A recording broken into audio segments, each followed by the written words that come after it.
মাননীয় প্রতিমন্ত্রী জনাব মোহাম্মদ আমিনুল ইসলাম জাতীয় ফুটবলার মহোদয়ের কাছে জানতে চাই, আমার অবহেলিত এলাকা শেরপুর সদর 143, সেখানে বিকেএসপির কোনো একাডেমি নেই এবং একটি মানসম্মত স্টেডিয়ামও নেই।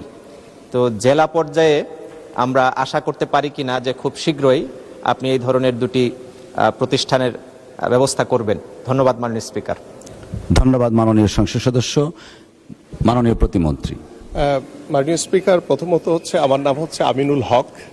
আমাদের মাননীয় সংসদ সদস্য তিনি ইসলাম বলেছেন।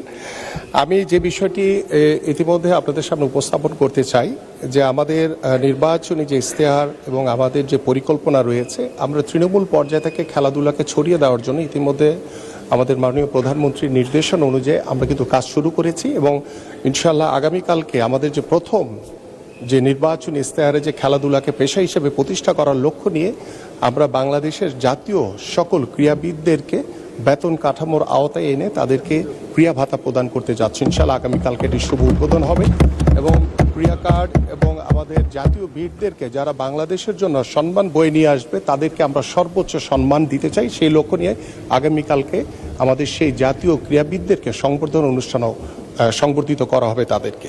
পাশাপাশি আপনার যে শেরপুর জেলার যে স্টেডিয়াম আমাদের রয়েছে একটি স্টেডিয়াম, কিন্তু সেখানে আসলে দীর্ঘদিন অচল অবস্থা ছিল এবং সেই স্টেডিয়ামগুলোকে সচল করার জন্য ইতিমধ্যে আমি কমিটি করে দিয়েছি এবং সেই কমিটি ইতিমধ্যে কাজ শুরু করেছে এবং আমরা আশা করি যে আপনার যে স্টেডিয়াম রয়েছে বা সেখানে বিকেএসপির আসলে আমাদের বিভাগীয় পর্যায়ে আমাদের যেটি আমরা সবচেয়ে বেশি ফোকাস করছি সেটা হচ্ছে ক্রীড়াবিদদের দিকে। খেলোয়াড়দেরকে যদি বেশি ফোকাস করি, খেলোয়াড়রা যদি ভালো পারফর্ম করে তাহলে আমরা ভালো কিছু অর্জন করতে পারবো।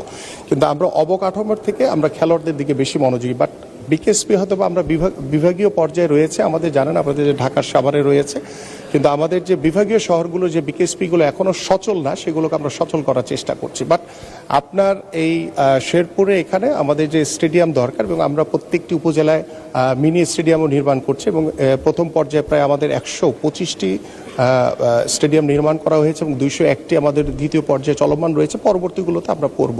তো আপনার যে শেরপুরে যেটি রয়েছে, আমি আমার যে মন্ত্রণালয়ে যারা দায়িত্বপ্রাপ্ত রয়েছে তাদের সাথে কথা বলে ইনশাল্লাহ এটি দ্রুতই সমাধান করার চেষ্টা করবো ইনশাল্লাহ।